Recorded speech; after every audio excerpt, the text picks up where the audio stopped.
ఒకానొకప్పుడు శంకరాచార్యుల వారు బ్రహ్మచారిగా ఉన్న రోజుల్లో భిక్షాటన చేయడానికి వెళ్ళారు. ఆశ్చర్యం ఏంటంటే శంకరాచార్యుల వారు ఇంకా సన్యాసాశ్రమ స్వీకారం కూడా చేయలేదు, బ్రహ్మచారిగా ఉన్నారు. గురువుగారి దగ్గర శాస్త్రం చదువుకుంటున్నారు. శాస్త్రం చదువుకుంటున్నటువంటి రోజుల్లో ఆ రోజుల్లో ఉన్న సంప్రదాయాన్ని బట్టి భిక్షకి వెళ్ళి అన్ని ఇళ్ల దగ్గర భిక్షాటన చేసి తీసుకురావాలి. ఒక పేద బ్రాహ్మణి ఇంటి ముందు నిలబడ్డారు. గృహస్థాశ్రమంలో ఉన్న వ్యక్తికి ధనం యొక్క అవసరం ఎక్కువ ఉంటుంది అని ప్రతిపాదన చేస్తూ మొదలుపెట్టారు. బ్రహ్మచారి సన్యాసి ఇద్దరూ కూడా గృహస్థు యొక్క ఇంటి ముందు నిలబడి భిక్ష అడుగుతారు. అసలు గృహస్థాశ్రమంలో ఉన్నది ఎందుకు అంటే ప్రధానంగా 3 పనులు చేయడానికి: బ్రహ్మచారికి సన్యాసికి భిక్ష పెట్టడానికి, ఇంటికొచ్చినటువంటి అతిథిని ఆదరించడానికి, 3 రుణములు తీర్చుకోవడానికి. ఇవి 3 ప్రధాన ప్రయోజనాలు గృహస్థాశ్రమానికి. ఇంటి ముందుకొచ్చి బ్రహ్మచారి నిలబడ్డాడు. బ్రహ్మచారి నిలబడి భవతి భిక్షాందేహి అన్నాడు. ఎవరు ఆ వచ్చినవాడు?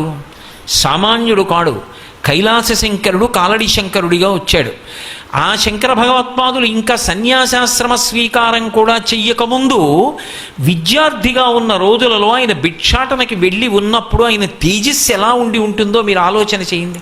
కాషాయం బట్ట కట్టుకుని వెడుతుంటేనే ఏకవస్త్రధారి అయ్యి అలా ఉంటారే, ఇక బ్రహ్మచారిగా నడిచి వెడుతుంటే నిజంగా శుంభుండో పయోజభవుడో చండాంశుడో వహ్నియో దంభాకారత వచ్చకాక ధరణిం ధాత్రీచురుండెవ్వడి శుంభద్యోతనుడి పయోజభవుడంచున్ విస్మయభ్రాంతులై సంభాషించిరి బ్రహ్మచారి గని తత్సభ్యుల్ రహస్యంబునన్ అంటారు. వామనమూర్తిని చూసి దేవతలందరూ కూడా బలిచక్రవర్తి యొక్క యజ్ఞమంటపంలో మాట్లాడుకున్న ఘట్టం గురించి పోతన గారు.